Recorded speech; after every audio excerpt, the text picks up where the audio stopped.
अस्सलाम वालेकुम viewers, welcome to my YouTube channel Nabeel Anjum official. आज आपसे बात करते हैं कि अपने रब से क्या मांगना चाहिए।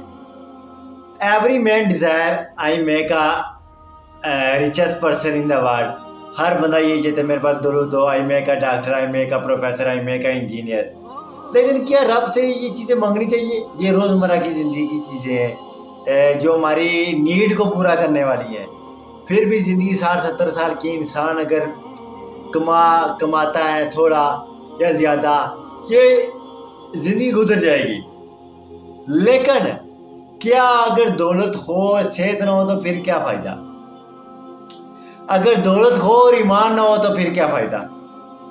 ये दो चीज़ें अपनी ज़िंदगी के अंदर याद रखिएगा। जो मेरा एक विजन है, एक नज़रिया, एक मेरी सोच है, चाहे इससे कोई एग्री हो या ना एग्री हो, इससे मुझे कोई स्वीकार नहीं है कि मेरी बात पे कितने लोग एग्री हो रहे कि नहीं। लेकिन मैं कहता हूँ हमेशा अपने रब से दो चीज़ें मांगे। पहली तो हदीस आ गई, दोनों हदीसों के मफ़हूम है। पहली ये कि हमेशा अपने रब से सेहत मांगे। सेहत है, जान है तो जहान है। जान नहीं तो कुछ भी नहीं।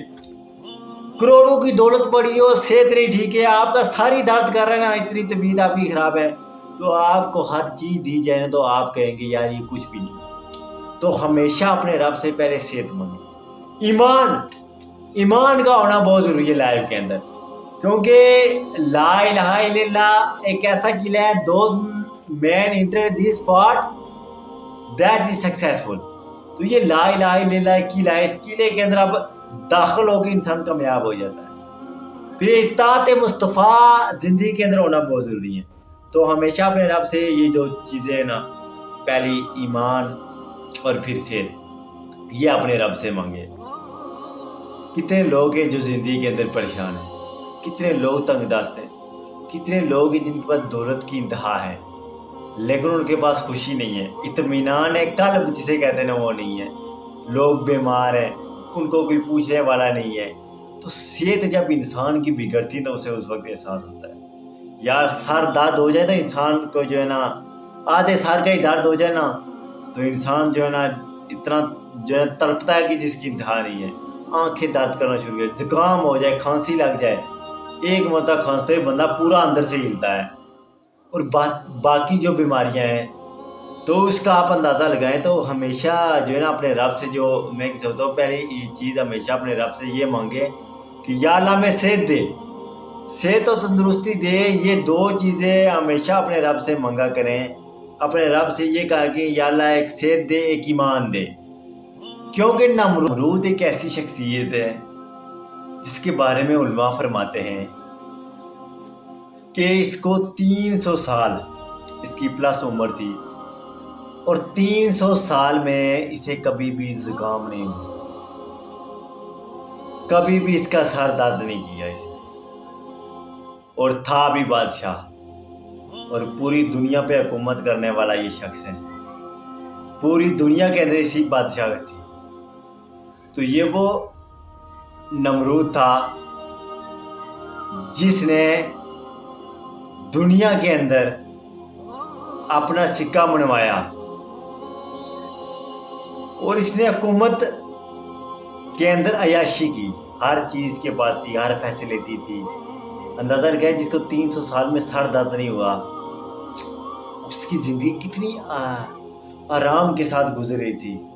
वो बादशाह भी था लेकिन क्या था कि दुनियावी कामयाबी थी, ईमान नहीं था। सेहत थी लेकिन ईमान नहीं था। ईमान हो और सेहत रहो तो कोई इशू नहीं है, लेकिन सेहत हो और ईमान ना हो बहुत बड़ा इशू है। ये याद रखिएगा, ईमान का होना बहुत ज़रूरी है। और सेहत इसलिए कि इंसान ज़माने से लोगों के पास बैठ सके, बातचीत कर सके, खा सके, लगा सके, जो है ना आगे पीछे जा सके, इसलिए सेहत का होना ज़रूरी है। लेकिन सेहत रब से मांगनी चाहिए, क्योंकि जब इंसान किसी बीमार को देखता है ना फिर यही कहता है कि या अल्लाह इस शख्स को जो तूने बीमारी दी है ऐसी बीमारी मुझे न दे। तो टू थिंग अपनी लाइफ से हमेशा अपने रब से मांगे, एक ईमान का होना और दूसरा सेहत। तो नमरूद की बात हम कर रहे थे, तो नमरूद वो शख्स है اس کو بھی بخار نہیں ہوا، کوئی بیماری نہیں لگی، لیکن کیا تھا؟ ایمان کی حالت کے اندر نہیں مرا۔ اور آج کیا ظلم و ستم جو نے لوگوں پہ جو کیا وہ سب اس نے اپنے دور کے اندر کیا، لیکن آج اس پر عذاب ہو رہا ہوگا۔ اگر روئے زمین پر کوئی شخص کسی جہنمی کا عذاب دیکھ لے تو ساری زندگی سجدے سے ساری نہ اٹھائے، یعنی کہ اتنا جو ہے نا اللہ کا عذاب سخت ہے۔ قرآن کے اندر بار بار رب نے فرمایا کہ میرا عذاب سخت ہے، بہت سخت عذاب ہے، تو یہ انسان اس چیز کو سمجھتا نہیں ہے۔ اسی طرح آپ شداد کی بات کر لیں، جنہیں جنت دنیا کے اندر بنا ڈالی، لیکن کیا ہوا کہ وہ جو شداد تھا عیاشی کے اندر رہا، بادشاہ کے اندر، لیکن ایمان نہیں تھا۔ لیکن ایک طرح سے ایوب ہیں، 22 سال بیماری کے اندر گزارے ہیں، ایمان ہیں، نبی ہیں، آج کیا مقام و مرتبہ ہے۔ یہ چنے ہوئے لوگ ہوتے ہیں اور یہ معصوم الخطا ہوتے ہیں، ان سے غلطی ہوتی ہی نہیں ہے، لیکن کیا تھا 22 سال بیمار رہے، 22 یا 20 سال، لیکن ایمان تھا، آج جنت کے اندر۔ تو اس لیے زندگی کے اندر ایمان کا ہونا ضروری ہے۔ دولت ہو نہ ہو، صحت ہو نہ ہو، گاڑی ہو نہ ہو، بنگلہ ہو نہ ہو، جائیداد ہو نہ ہو، اولاد ہو نہ ہو، نسل آپ کی ہو نہ ہو، آپ بھوکے بھی رہتے ہو کہ ان دن آپ کی دیہڑ بھی نہ لگتی ہو، لیکن ایمان ہے، عشق مصطفیٰ ہے تو کوئی بات نہیں ہے۔ لیکن اگر عشق مصطفیٰ نہیں سینے میں، دولت ہیں، دولت کے انبار ہیں، گاڑیاں ہیں، شہرت ہیں، آپ کے پاس بنگلے ہیں، وچ اینڈ ایوری تھنگ جو آج کے دور کے اندر انسان کے پاس ہیں، لیکن ایمان نہیں تو کوئی فائدہ نہیں۔ ایمان کا ہونا بہت ضروری ہے۔ اندازہ لگائیے کہ کربلا کے اندر یزید جو ہے نا، یہ ظلم پہ مرا ہے، کفر پہ نہیں مرا، یہ یاد رکھیے گا۔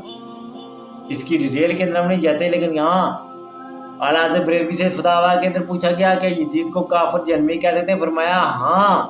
امام نے فرمایا بظاہر وہ کفر پہ نہیں مرا، لیکن اگر ہم کوئی کہے تو ہم وہاں مر چپ رہے ہیں۔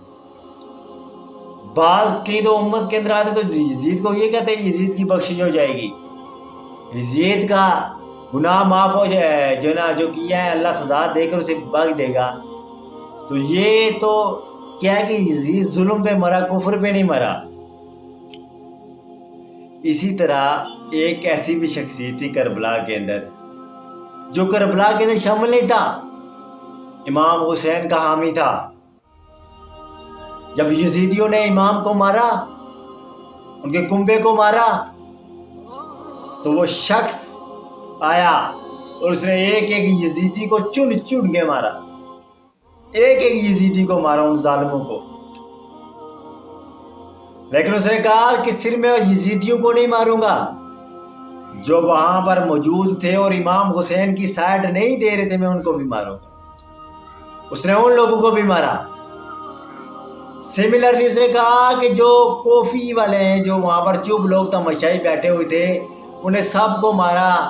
کتنا بڑا کام کیا، کتنی قدرت خوش ہوئی ہوگی، لیکن جب وقت گزر گیا اس نے تمام ظالموں کو، یزیدیوں کو، امام حسین کا بدلہ لیا۔ بعد میں اس نے خود نبوت کا دعویٰ کر لیا۔ اندازہ لگائیں کہ کتنی بڑی بدقسمتی اس کی ہوئی کہ وہ انسان جس کو محشر کے اندر اتنا اجر ملتا، بعد میں کیا ہوا کہ اس نے نبوت کا دعویٰ کر لیا۔ تو پھر کوئی فائدہ نہ ہوا، چاہے ہزاروں مسلمان اس نے مارے ہوں۔ ایسے ہی رسول اللہ کے دور میں ایک صحابی بڑی بہادری کے ساتھ لڑ رہے ہیں، اور یا رسول اللہ بڑی بہادری کے ساتھ لڑ رہے ہیں، پر میں نہیں، یہ بندہ ایمان پہ نہیں مرے گا۔ ہوا، لڑائی ہوئی وہاں پر، بعد میں اس شخص نے اپنی خودکشی کر۔ تو اندازہ لگائیں کہ ایمان کا لائف کے اندر ہونا بہت ضروری ہے۔ صحت ہے، صحت بھی رب سے مانگے اور ایمان بھی مانگے، حیا رب سے مانگے، حمیت مانگے۔ تو اس لیے زندگی کے اندر ہمیشہ حق کے ساتھ چلتے رہیں، برے راستے کو فالو نہ کریں، اچھے لوگوں کی نسبت اختیار کریں۔ تھینک یو، اللہ حافظ۔